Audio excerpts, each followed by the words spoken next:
Connor Hayes only meant to buy his daughter a small bowl of soup before heading home for the night.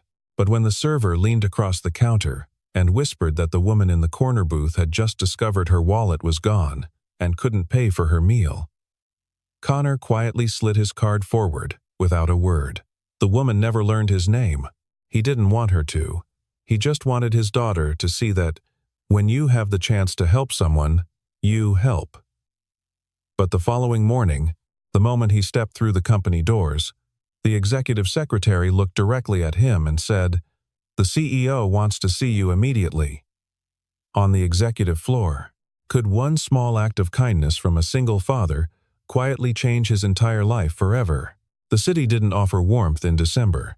It offered cold pavement, gray skies, and the kind of silence that pressed down on a person when they had been carrying too much for too long. Connor Hayes knew that silence well. He was 29 years old, built wide through the shoulders, with dark brown hair cut short and a jaw that never quite got around to being fully shaved. Not because he was careless, because there was never enough time. There was always a shift to finish, a school pickup to make, a broken pipe under the sink to fix before Ella woke up in the morning. He worked as a systems maintenance technician for Whitmore Logistics, one of the largest freight and distribution companies in the region. It wasn't glamorous work.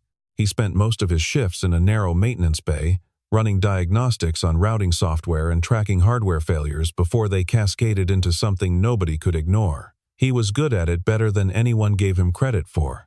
But in a company the size of Whitmore, good didn't always get noticed. Quiet rarely got promoted. Connor had a reputation among the floor staff as someone who showed up, did the work, and left. No office politics. No jostling for position. The younger technicians who had just finished their certifications treated him with the casual condescension that sometimes came with inexperience, the kind of people who noticed his worn work jacket and his scuffed boots and decided that was enough to know everything about him. He never corrected them. He wore a plain gray-blue work shirt tucked into dark slacks most days, the same practical jacket he had owned for 3 years, and steel-toed boots that had seen better times. None of it bothered him. He had a daughter to feed and a lease to keep, and as long as those two things stayed intact, what he wore to work was the last thing on his mind. His daughter was named Ella. She was 6 years old, with light brown hair that always looked slightly tousled and a way of looking at people that was too wise for her age. She carried a worn, stuffed rabbit named Cotton wherever she went, a small cream-colored thing that had been washed so many times its fur had gone permanently flat. Ella treated it like it was still brand new. Connor picked her up from afternoon care 3 days a week. On the other 2 days, his neighbor, a retired woman named Ruth, watched Ella for a few hours. He paid Ruth in cash and homemade dinners when he had the energy to cook, which was not always. On this particular Tuesday evening, Connor had finished a double shift. His joints ached. His eyes had the flat, slightly glazed quality of a man who had been staring at diagnostic screens for 11 hours straight. But when he walked into Ella's classroom and she ran toward him with both arms out, something in his chest reset. "Daddy, are you tired today?" she asked. He crouched down to her level, the way he always did, and smiled. "Not as tired as you're hungry," she laughed. She had a big laugh for such a small person, and it always sounded slightly surprised, like joy kept catching her off guard. He had received a small overtime bonus that week, not much, but enough to justify stopping somewhere warm on the way home instead of eating the sandwiches he had packed that morning. There was a small diner 2 blocks from the Whitmore Distribution Center, a narrow place wedged between a dry cleaner and an insurance office, the kind of spot that smelled like coffee and fryer oil and kept the heat turned up a little too high. It was exactly what Connor needed.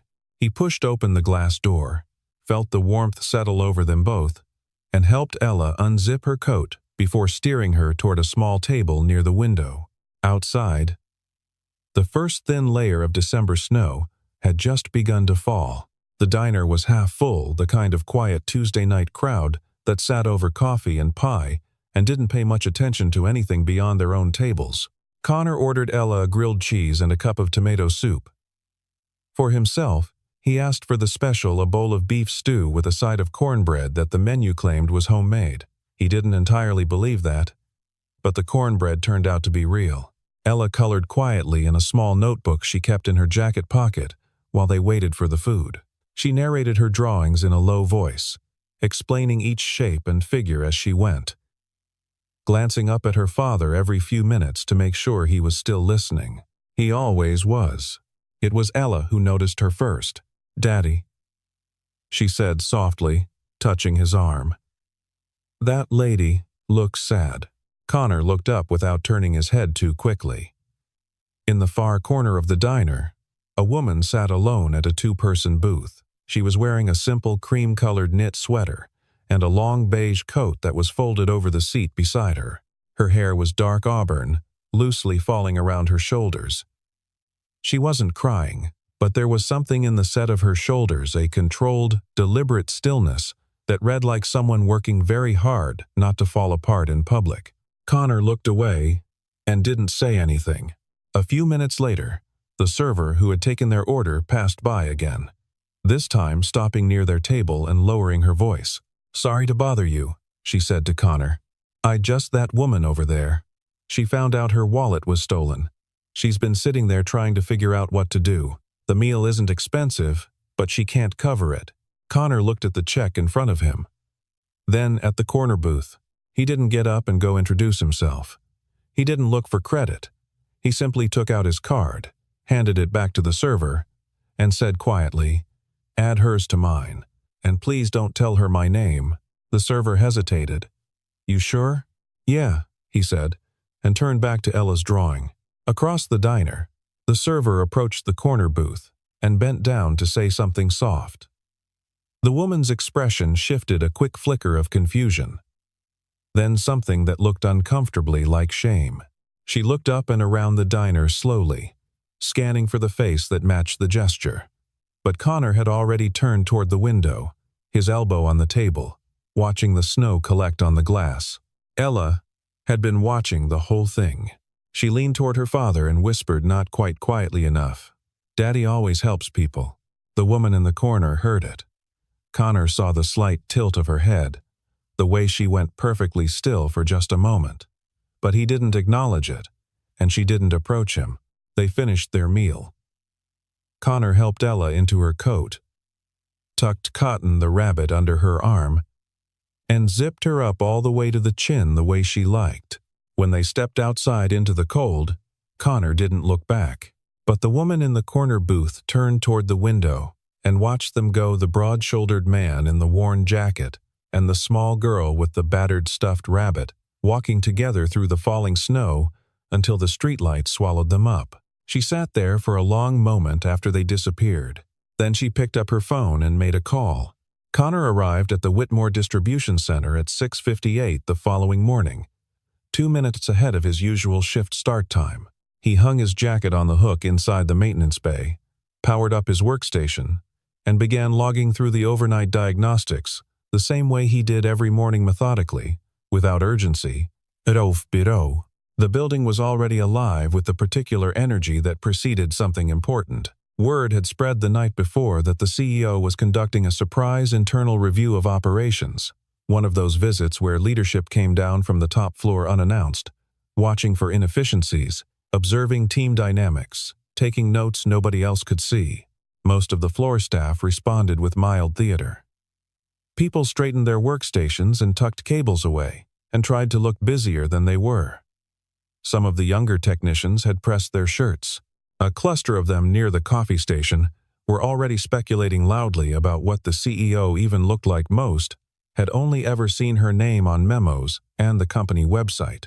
One of the guys, Marcus, 23, with the uncomplicated confidence that came from never having had to worry very much, looked over at Connor and grinned. "What do you think, Hayes? You think the big boss is gonna come shake your hand?" A few of them laughed. Not meanly exactly, but not gently either. The joke was clear. Someone like Connor, in a maintenance role, at his pay grade, in his worn-out boots, he was not who this visit was about. Connor looked up from his screen long enough to say nothing, then looked back down. He had learned long ago that silence was cleaner than argument. He was in the middle of cross-referencing a routing discrepancy in the overnight freight logs when the elevator doors at the far end of the floor opened and a woman stepped out. She was young, dressed in a dark blazer and pencil skirt, and she walked with the particular purposefulness that meant she had a specific destination and didn't intend to linger. She stopped at the edge of the maintenance bay. "Connor Hayes?" The sound of keyboards stopped. The ambient noise of the floor dropped in a way that was almost physical. Every head in the room turned. "That's me," Connor said, without standing up immediately. "The CEO would like to see you. Right now." On the executive floor, for exactly 3 seconds. Nobody said anything. Then the room began generating noise of a different kind. The low, uncertain murmur of people recalibrating what they thought they understood. Marcus stared. A few of the others exchanged looks. Someone near the back whispered something Connor couldn't hear, and he didn't try. He powered down his screen, pushed back from his chair, and stood. He thought with a calm certainty that surprised even himself that he was about to be let go. Maybe there had been a complaint he hadn't heard about. Maybe it was the overtime logs. He ran through the possibilities the way he always ran through system errors, one by one, without panic, looking for the most likely root cause. He followed the woman to the elevator. The doors closed. The floor fell away beneath him. When the elevator opened again, the world looked different. The executive floor of Whitmore Logistics was quiet and carpeted, and full of glass. And standing near the far window, looking out at the city below, was the woman from the diner. Connor stopped walking. The recognition landed in his chest before his mind had fully processed it. The shape of her. The fall of her dark auburn hair. The particular stillness she carried even now, in a setting entirely different from the dim corner booth where he had last seen her. She was dressed differently this morning. A black fitted dress, a tailored white blazer, heels that made almost no sound on the polished floor. She looked, in this light, like someone who had never been uncertain about anything in her life. But he knew that wasn't true. She turned before he reached her, and for a moment, they simply looked at each other.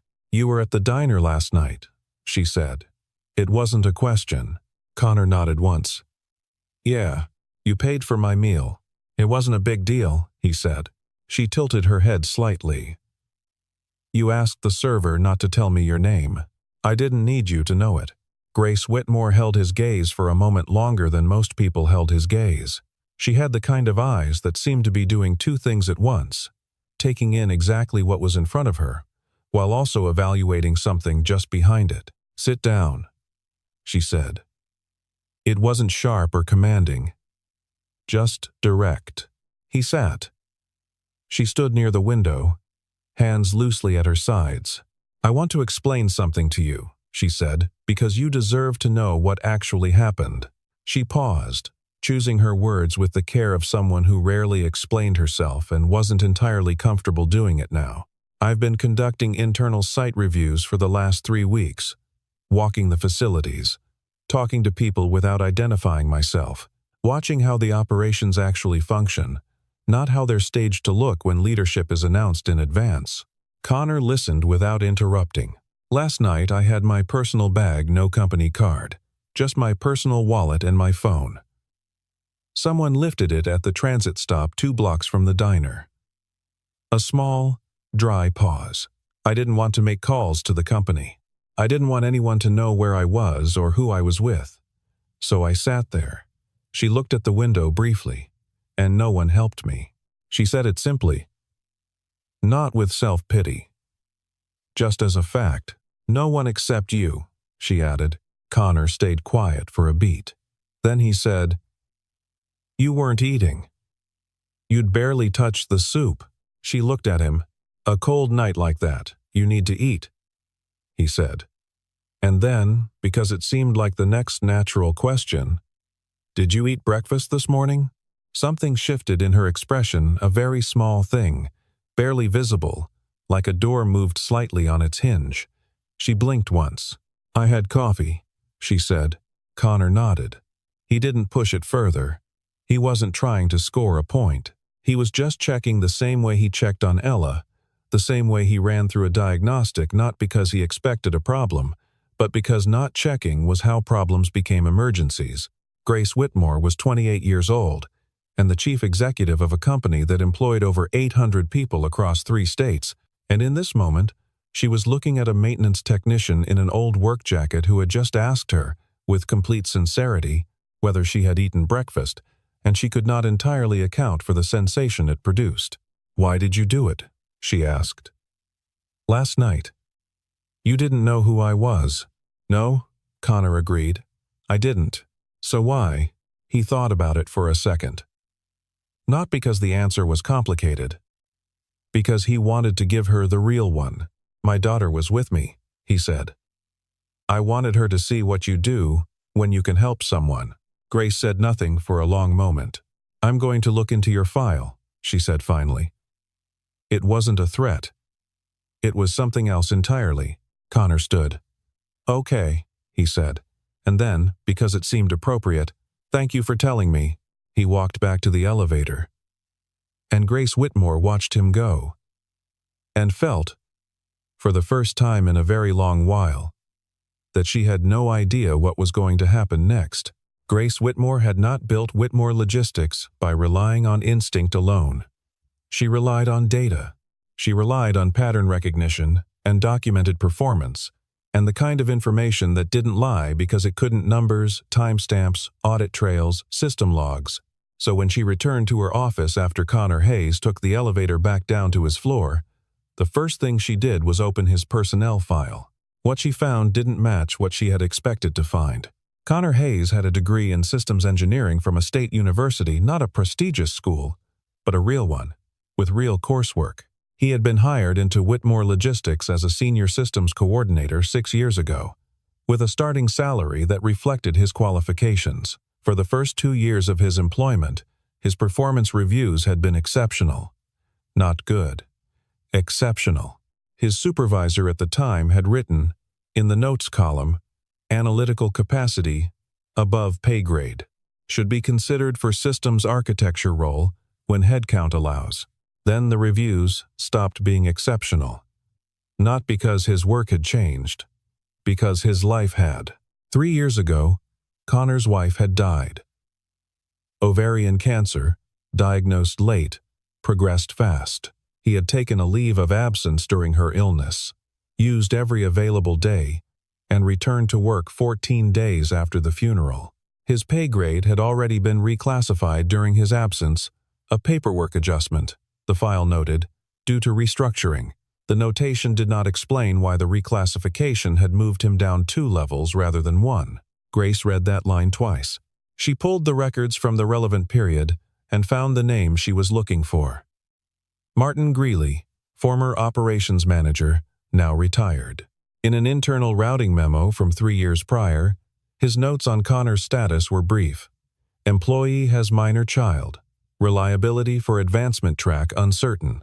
Recommend reassignment to maintenance tier until further notice.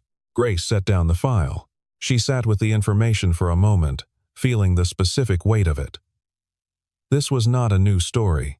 She had heard versions of it in other companies, read about it in industry journals, studied it as a workforce retention issue. But sitting here, with the actual file on her actual desk, with the actual name Connor Hayes, and the actual facts arranged in their actual sequence, it landed differently. A man had done everything right. He had stayed. He had shown up, shift after shift, without complaint. He had covered other people's shifts when they called out sick. He had filed exactly 0 grievances in 3 years of being underpaid and overlooked. He had kept his head down and done the work while watching younger, less qualified technicians get promoted around him. And he had done all of this while raising a 6-year-old daughter alone. Grace pulled up the building's internal security feed not to surveil him, but because the system log showed a flag from the previous night. Someone had badged into the employee restroom at 2:47 in the morning during the overnight maintenance window. The camera showed Connor at a small table in the corner, his head resting on his folded arms, asleep. His diagnostic tablet was still running beside him. He had been mid-check when exhaustion had overtaken him. He hadn't clocked out. He was doing unpaid work in the middle of the night out of the same reflex that made him pay for a stranger's dinner without giving his name. Grace closed the security feed. She leaned back in her chair and looked at the ceiling for a long moment. Then she pulled up the company.org chart and began making notes. The Whitmore cafeteria was not glamorous long tables, fluorescent light, a rotating hot bar that did its best with a limited budget. Most of the floor staff ate quickly and returned to their stations. It was not a place where anyone expected to see the CEO, which was exactly why Grace chose it. She came down on Thursday, tray in hand, and sat across from Connor Hayes at the table near the window where he usually ate alone or nearly alone, because Ella was with him that day.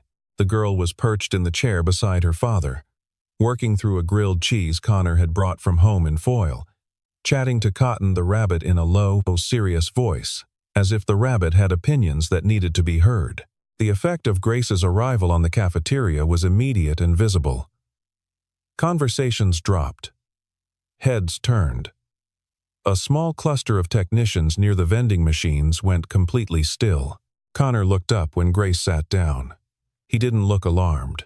He looked like a man doing a quiet calculation. "Mind if I eat here?" she asked. "Free country," he said. Ella looked up from Cotton and studied Grace with the frank, unself-conscious assessment that only small children could produce without being rude. "You have pretty hair," Ella informed her. "Thank you," Grace said. "Yours is very nice too." Ella seemed to accept this as a reasonable exchange and went back to her grilled cheese. They ate. The cafeteria slowly resumed its noise, though at a lower frequency than usual. Everyone was watching. Adrian Cole arrived at 12:45, as he usually did, and stopped when he saw the three of them at the table by the window. Adrian was the operations manager, 37, broad, with a permanent air of impatience and the kind of confidence that came not from competence, but from never having been seriously challenged. He had a loud voice and a habit of using it even when the situation didn't require volume. He walked over with his tray. "I didn't know you were down here today," he said, looking at Grace with a smile that was all surface. Grace looked at him with the pleasant, neutral expression she kept on reserve for situations that required politeness and nothing more. "Just having lunch." Adrian let his gaze slide to Connor. "You want to be careful," he said, with a lightness that was carefully calibrated to sound like a joke. "Some people tend to take advantage when an opportunity presents itself. Can't always tell who's genuinely interested and who's just looking for a leg up." Connor put down his fork. He didn't raise his voice. He didn't stand immediately. He simply looked at Adrian for a moment with the steady, measured expression of a man who had heard worse and decided, long ago, that responding in kind wasn't worth the energy. Then he stood, picked up his tray quietly, and said to Ella, "Ready?" Ella was already reaching for Cotton, but before she slid off her chair, she turned and looked at Adrian with her big, guileless eyes and asked, in a voice that carried further than she intended, "Daddy, why does that man not like you?" The cafeteria went very quiet. Adrian said nothing. His jaw tightened. Grace set down her fork. She looked at Connor, the way he put his hand lightly on Ella's shoulder, the way he guided her away without a backward glance, the complete absence of theater in the gesture. No performance, no parting shot. Just a father, taking his daughter somewhere quieter. Something shifted in Grace's chest that wasn't professional observation anymore. The crisis arrived at 11:14 on a Friday night, without warning, in the form of a cascading system error that spread across the entire Whitmore routing network like a crack through glass. The first alerts came into the monitoring station as minor anomalies misrouted freight tags, timestamp discrepancies in the Eastern Hub's dispatch logs, the kind of thing that happened occasionally and usually resolved itself within a few minutes. It did not resolve itself. By 11:45, The anomalies had multiplied into a full routing failure across 4 regional distribution hubs, affecting an estimated 4,000 active shipments. Packages, scheduled to arrive in Chicago by morning, were showing destination codes for Memphis. Refrigerated freight was cycling through unheated routing loops. Time-sensitive medical supply deliveries were stacking in the wrong holding bays. Adrian Cole arrived in the operations center in a jacket thrown over a t-shirt. Phone in hand, voice already at full volume. "Get the system team in here. All of them." By midnight, 11 people filled the room. They ran diagnostics. They rebooted subsystems. They rolled back the previous software update, and then the one before that. Nothing worked. The failure wasn't in any layer that standard protocols could reach. Connor was not originally scheduled for that shift. He had come in because Ruth had texted that Ella was asleep and not to worry. And because, in the absence of his daughter needing him somewhere else, his instinct was to be useful. He had been in the maintenance bay, running routine hardware checks when the alert started. He came into the operations center and stood at the back of the room, watching the screens. He recognized the pattern within 4 minutes. It wasn't subtle, once you knew what to look for. The error wasn't in the routing software itself. It was a time synchronization failure at the network layer, a clock drift issue between the primary and secondary routing servers that had been building for months. When the drift passed a certain threshold, the routing logic started treating simultaneous events as sequential and sequential events as simultaneous, and the whole system folded in on itself like a badly shuffled deck. He had seen it before. He had documented it before. He stepped forward. "The sync layer between the primary and secondary servers is off," he said. "It's been off for a while. We need to take the system down, resync the hardware clocks manually, and bring it back up clean." Adrian turned around. "Who authorized you to be in this room?" "Nobody," Connor said. "I'm just telling you what the problem is. We've got a full team on this. Stand down. Taking the system down for 12 minutes will cost less than another hour of misrouted freight," Connor said. He wasn't aggressive. He was simply presenting a fact. "I said stand down, Hayes." The room watched. It was Grace who walked in at 12:32, still dressed from a dinner she had left early when the alerts reached her phone. She looked at the screens. She looked at the room. She looked at Connor. "What do you think it is?" she asked him directly. Adrian started to speak. Grace held up one hand not rudely, just firmly, and kept her eyes on Connor. "Clock synchronization drift between the primary and backup routing servers," Connor said. "It's been building for months. The only fix is a manual resync, which requires a full system halt." "How long?" 12 minutes to halt, 20 minutes to resync, maybe 30 to come back up clean. "Cost of downtime? Less than another hour of misrouted refrigerated freight," he said, "and significantly less than losing the medical supply contracts." Grace looked at the screens for exactly 4 seconds. "Do it," she said. She looked at the room. "Clear everyone except Hayes and the core systems team. Let's go." The next 3.5 hours belonged to Connor. He moved through the crisis with the kind of focused, unhurried precision that people who had never watched genuine competence up close sometimes mistook for casualness. He wasn't casual. He was deeply, completely inside the problem, tracking each system layer as it came down, issuing instructions to the core team in short, specific sentences, never raising his voice, never deflecting a question back onto someone else. He was also, in the quiet moments between steps, a father. At 1:45 in the morning, while the system cycled through the manual resync sequence, he stepped into the hallway and called the number saved in his phone as Ruth Ella's. The call was brief. "Sorry to wake you. Just checking she's okay." A pause from the other end. "She's fine, honey. Sound asleep." She hugged Cotton about 4 times before she went down. "Okay," he said. "I'll probably be a few more hours." "I know." You do what you need to do. We're here." He thanked her, hung up, and went back into the operations center. Grace had stayed. She sat in the corner with a coffee that had gone cold, watching the room the way she always watched a room, with full attention, missing nothing. She watched Connor manage the team. She watched him correct a junior technician without embarrassing him. She watched him stop, mid-process, to write a note about something he had noticed in the logs, not something causing the current failure, but something adjacent that would cause a future one if left unaddressed. He was fixing the immediate crisis and quietly documenting the next 3 problems while he was at it. At 3:17 in the morning, the routing network came back online, clean, full coverage. All 4 regional hubs synchronized and processing correctly within 8 minutes of restart. The room exhaled. Someone started clapping one of the junior techs who didn't have the social awareness to hold it back. A few others joined in. Connor did not respond to the applause. He was already on his screen, running verification checks on the Eastern Hub's timestamp logs, making sure the resync had taken cleanly through all the secondary branches. Grace walked over to where he sat. "Good work," she said. He looked up.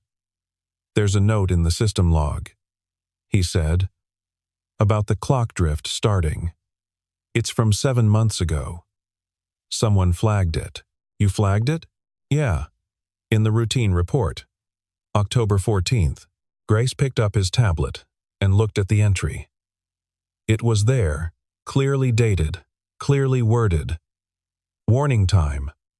Synchronization variance detected between primary server and backup server. Recommend manual inspection within 30 days to prevent potential routing cascade. The note had been reviewed, marked as acknowledged, and filed by Adrian Cole. Connor said nothing further about it. He didn't underline it, didn't draw her attention to the name attached to the acknowledgement, didn't make a speech. He simply set the tablet down and went back to his verification checks. At 4:10 in the morning, he sent the all clear through the system and packed up his kit. He had 3 hours before he needed to pick up Ella. Grace stood near the door as he prepared to leave. "You documented that warning 7 months ago," she said. "Yes. You knew this failure was possible." "I knew it was probable," he said. There was no accusation in his voice, just precision. "Why didn't you escalate it harder?" "Go above Adrian?" Connor thought for a moment. "I did escalate it," he said. "I put it in the report. That's the channel." A pause. "I'm a maintenance tech. The report is the channel. When Enabai come, end of her sevens." He pulled on his jacket. The same worn jacket with the frayed left cuff. "I hope the freight contracts are okay," he said. "They will be," Grace said. "Because of you." He nodded once, the way he always did when something was said and acknowledged, and there was nothing more that needed to be added. Then he walked out into the pale gray light of 4 o'clock in the morning. And Grace stood in the doorway and watched him go. And for the second time in a week, the sight of Connor Hayes walking away left her with the entirely unfamiliar feeling of not wanting him to. The executive meeting was called for 9 o'clock Monday morning. Attendance mandatory for the full leadership team. The email from Grace's office gave no agenda. The people who had been in the operations center that night understood, roughly, what it was about. The people who hadn't arrived with the tense, uncertain energy of those who had heard multiple versions of the same story and weren't sure which one was accurate. Adrian Cole arrived looking like a man who had spent the weekend preparing a position. Grace opened the meeting without preamble. She pulled up a display on the central screen, a timeline, clean and methodical, beginning 7 months prior and ending with the routing failure Friday night. She walked through it without drama. The original sync variance flag, the date it was logged, the chain of review, the acknowledgement notation and its date, the name attached to that acknowledgement, and then the weeks that followed, in which no inspection was scheduled, no maintenance was authorized, and the drift continued to build. Adrian started speaking before she finished. The original flag was low priority. The language was ambiguous. The language was not ambiguous, Grace said. She read it aloud from the screen, word for word. The room was very quiet. I'd also like to note, she continued, her voice even, that the same technician who filed that report was the technician who resolved the failure at 3:17 Saturday morning. After being told to stand down by the operations manager, she did not look at Adrian when she said it. She looked at the room, a failure that could have cost us our medical supply contracts, our temperature-sensitive freight partners, and somewhere in the range of several $100 million in long-term client relationships. No one spoke. The person who prevented that outcome, Grace said, is someone several people in this room have spent the last 3 years treating as a low-priority employee. She paused. That ends today. Adrian made one final attempt. He shifted in his chair, straightened his jacket, and said with the residual authority of someone not yet willing to concede, "With respect, one incident doesn't. Adrian." Grace said his name. "The way you set down something that has been in your hand too long. You are suspended pending a full review of your management decisions over the last 18 months. HR will be in contact this afternoon." He didn't argue. He looked at the table. Later, after the room had emptied, Grace asked Connor to stay behind. He had sat at the back of the room through the whole meeting without taking up more space than he needed, without performing discomfort or strategic humility, just present and attentive. She thanked him. Formally, in front of the 2 remaining executives who lingered near the door, she named what he had done and what it had prevented, and she said so clearly, without qualification. Connor listened to all of it. He didn't deflect excessively. He nodded when it was appropriate to nod. When she finished, he said, "I just did the work." One of the executives near the door let out a short, genuine laugh, not at Connor, but at the absolute directness of it, at the complete absence of pretense. Grace looked at him for a moment. "Yes," she said. "You did." She watched the small, quiet movement at the corner of his mouth. Not triumph, not satisfaction. Just the clean, simple thing that happens in a person's face when they have told the truth and been heard. She thought, "I want to know more about this man. Not professionally, just more." She asked him to come to her office that afternoon. Not the open executive floor with its glass walls and ambient staff movement. The actual inner office. The one with the door that closed and the city view and the photographs she kept turned slightly toward the wall so visitors couldn't study them too closely. Connor came in and sat down across from her desk, and she came around to the near side and leaned against it, because the desk between them felt like the wrong geometry for what she wanted to say. She told him she was creating a new position. Director of Systems Operations, reporting directly to her. Oversight of all technical infrastructure across the 3 regional hubs, with the authority to flag and escalate maintenance concerns to executive level without requiring an intermediary chain. She named a salary clearly more than triple what he was currently earning. Full health and dental, a tuition benefit that would cover Ella's schooling through her undergraduate degree. Connor listened without expression.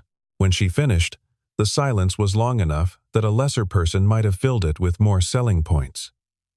Grace waited. Finally, he spoke. "If I take this job," he said slowly, "can I still be a good father?" She had not expected that question. Not the words of it, not the timing, not the complete earnestness behind it.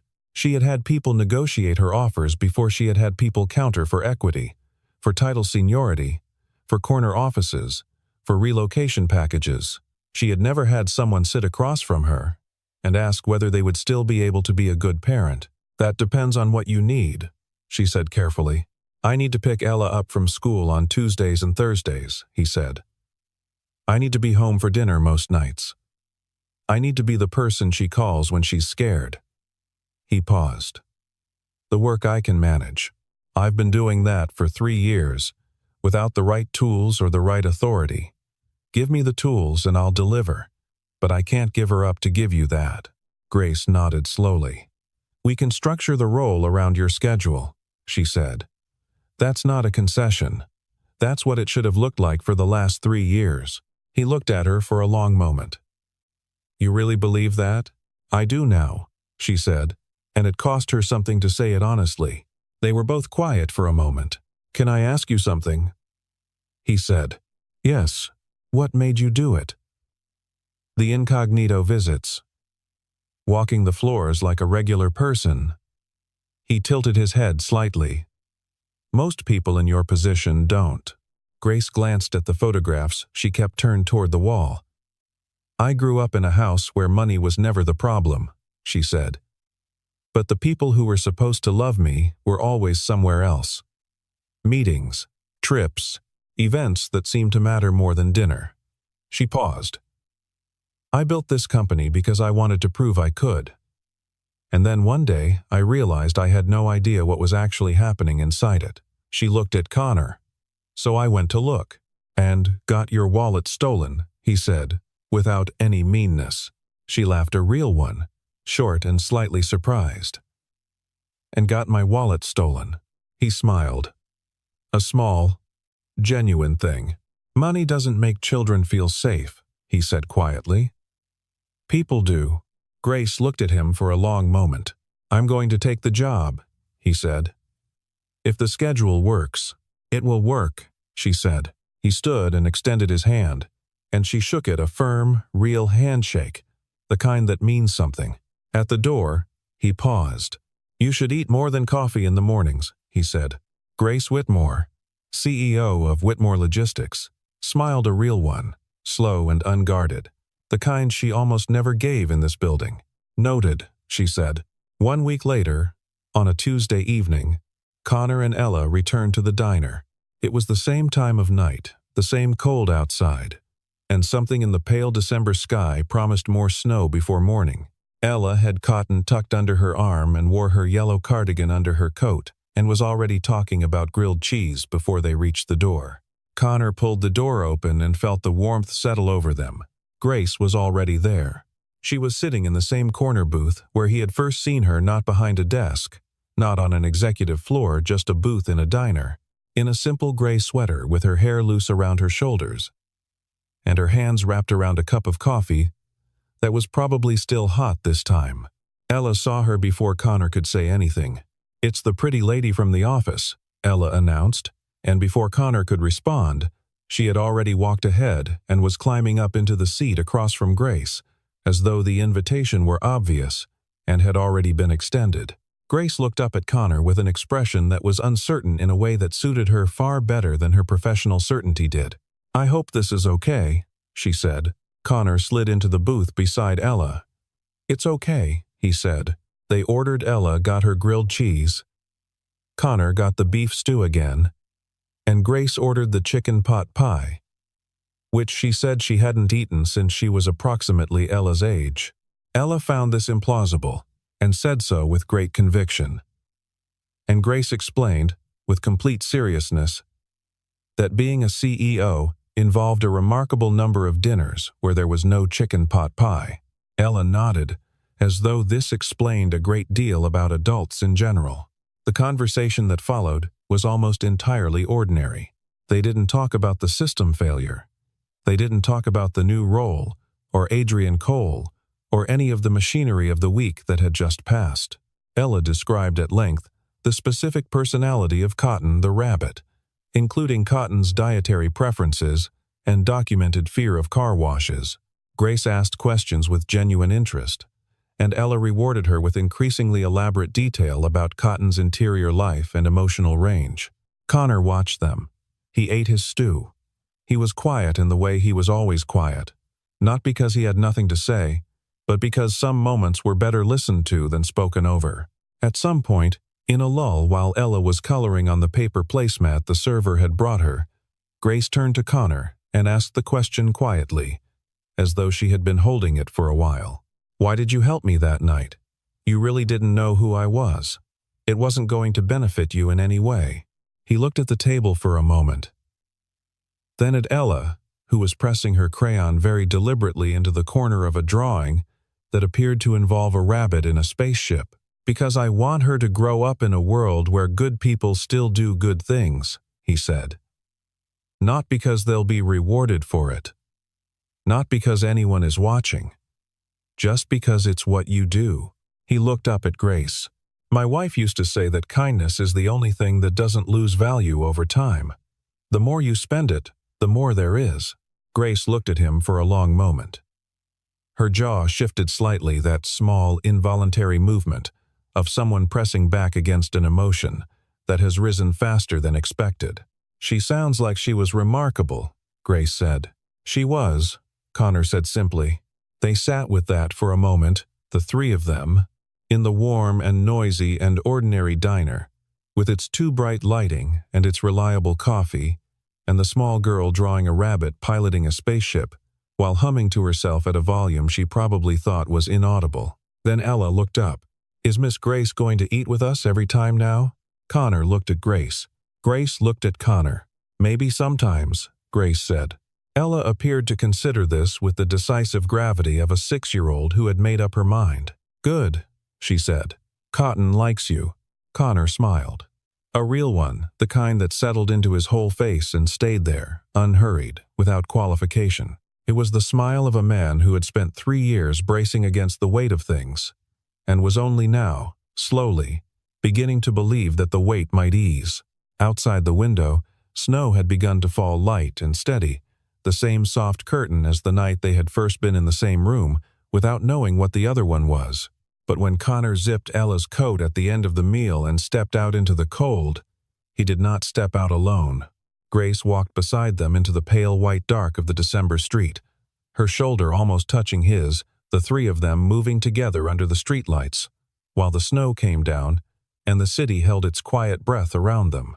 Connor Hayes had only meant to buy his daughter a bowl of soup on a Tuesday night, but sometimes the smallest thing, the quietest gesture, the unseen kindness, the card slid across a counter without a name attached, turns out to be the thing that opens everything.